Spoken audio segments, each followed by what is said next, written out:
What's up, friends? It's your guy Farmer Q here, and today we're gonna be giving y'all a little garden update. It's been a while since I've been out in the garden with you guys, bringing y'all along to show y'all all of the progress that we made in our growth journey of gardening. So today specifically we're gonna be showing y'all the comfrey we have. We're gonna show y'all the peppers we have, the squash, some of the beans that we have, some corn, sweet potatoes, and watermelon.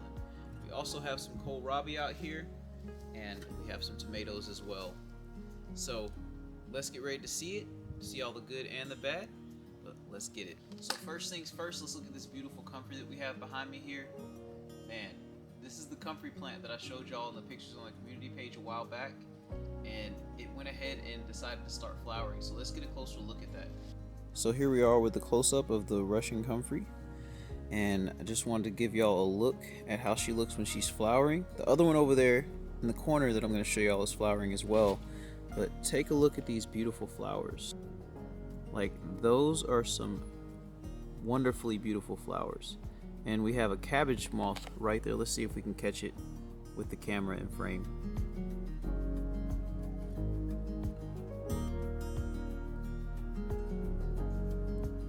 And we got it. So while we're here, why don't we go ahead and get a close-up. So here is the cabbage worm butterfly up close, and yeah, it's struggling, and yeah, it's gonna go away, but just wanted to give y'all a close look at what we kind of deal with in the garden. And you know, these guys, they leave their little eggs on your brassicas and leave worms on them for them to eat them up. So why don't we go over there to our kohlrabi next to show y'all what these butterflies do to them with their eggs and their larvae. So y'all, this right here is our kohlrabi, and as you can see, it has holes in it, and some of the leaves are shredded up, some of them are just completely eaten almost. And over the last few days I've been really keeping an eye close on making sure that I could get the worms in check on the actual plants. But let's get a close-up and see if we can see a cabbage worm in action, why don't we? So as you can see right here, we have a cabbage worm, and the cabbage worm comes around and just eats holes in your plant until it matures, and then it cocoons on a wall somewhere, turns to a butterfly. And I want y'all to see real quick, this is how small they can really get. This guy right here, that's how small they are when they hatch from their eggs. It's really hard to see, but just wanted to give you a look at that. And then these yellow dots right here are actually eggs from the cabbage worm butterfly. And you see, they just do all phases of their growth on this plant. So what I do when I come out here is just literally just grab the eggs right here, smash them, and just rub them along the plant, and just make sure that I can do as much maintenance as I can. So next up, I wanted to show y'all my pepper patch, my nightshade patch, we can call it. I got peppers, tomatoes, I even have eggplant inside this patch. So I wanted to give y'all a quick look at what we got going on and the progress of the plants as they grow. Alright, so let's get started. So the first pepper that I'm going to be showing y'all today is called the Berkeley coffee brown chili pepper. And it doesn't have much structure to it now, but it's been growing ever since we've been outside here. And as you can see, it has beautiful fruit formations on it. I trimmed all the lower growth on the plant to actually encourage the upper growth and the rooting to establish itself more. But I'll bring y'all around so you can kind of see different angles of the plant and see that there's fruit popping up in multiple spots. She's really healthy on her top new growth, and you can see she's putting out new flowers for new fruit to be put on the plant. And over here to the side of it is just another Berkeley coffee brown chili plant with plenty of fruit on it. As you can see, there's fruit just about everywhere on the plant. This one actually has even more fruit on it than the other one. And yes, all I'm using is the Leo Elixir fertilizer that I made over the last 2 years. I got 2 different batches, one right here and one right here. And this is my watering can that I distribute the water from that I mixed up. So back to the peppers. We got a Murasaki purple pepper here. And as you can see, she is so pretty. She's kind of hidden a little bit in the thicket. But you see, her fruit are just absolutely beautiful. Absolutely gorgeous fruit. You can see how deep rich the purple is. And when it actually finishes, the Murasaki purple pepper actually turns red at finish. And it's a sweet pepper, despite it looking probably somewhat spicy, similar to the Buena Mulata that I grew last year. But it is a sweet pepper, and the seeds are even sweet. So check out this one back here. Goodness gracious. That is just a beautiful plant if I've ever seen one. Just take a gander at the purple flowers, purple peppers, and just the overall structure of the plant. The plant is really short and stout, but yet it produces so many fruit, and then it has beautiful new growth that's coming out from every point. So beside there is just more of the purple Murasaki peppers with fruit on them, and then one to the right with a bunch of fruit on it as well. And as we come back to the middle here, you can see that we actually have more Berber coffee brown chili peppers, and then more of the same right here. You can see the fruit on this one, but it's kind of tucked behind the other ones. So coming over to the right here, this is our Sugar Rush cream pepper patch, as well as the eggplant behind them.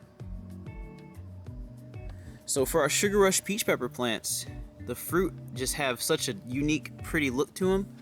They are a spicy pepper with a sweet kick to them, or a sweet pepper with a spicy kick to them, I guess, but they're labeled as a spicy pepper, so we're gonna say a spicy pepper with a sweet tang to them, I guess.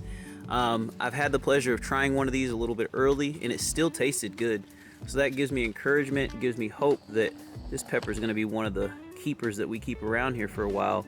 But you can see the beautiful bulbous fruit that it has, and it has no problems putting them on. And then as we have it set up in the other bed, we have the same variety beside this one, as well as the same variety beside this one. Just to show y'all real quick, the eggplants are doing really well back there. I want to show y'all what the fruit looks like on the plant as it's maturing. But yes, the eggplant has some huge leaves, and it's just a beautiful type of plant. So let's try to get a look at a fruit down in here. So there we go. There's the fruit. Turkish orange eggplant. It has stripes on it, but it actually finishes out as an orange fruit. Before we finish up in this bed over here, we have some pink Berkeley tie-dye tomatoes that I did not think were gonna make it at first, but as you can see, the plants are getting very healthy. They're getting their vigor back, and they're spreading their wings. But the pink Berkeley tie-dye tomatoes are the perfect size because I like them to start this small, because I have complete control of the structure of the plant. And it might not look like much, but they're gonna come back with a rage. And I already tell you, when I do my next update, y'all will see how much these tomatoes have grown. So coming over here to the right, we have some watermelon here. So here we have the Mississippi watermelon. Beautiful, beautiful Mississippi watermelon that we grew last year. Above that, we have the Orange Glow watermelon. Give y'all a quick close-up of that. And the leaves are kind of mottled because it's still in the cooler part of the spring. But as it warms up, they start to really take off and do their thing.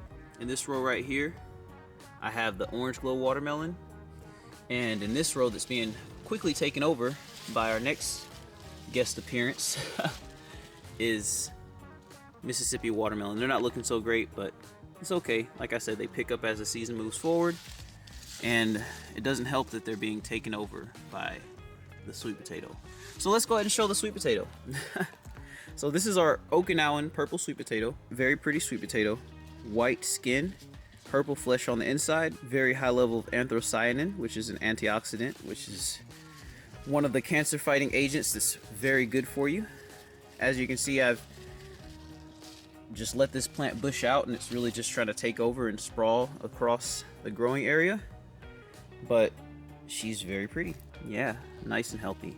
Very healthy plant. So back here, we have our Bantam sweet corn. We're probably gonna have to end up staking this corn up because it likes to have a little lean to it.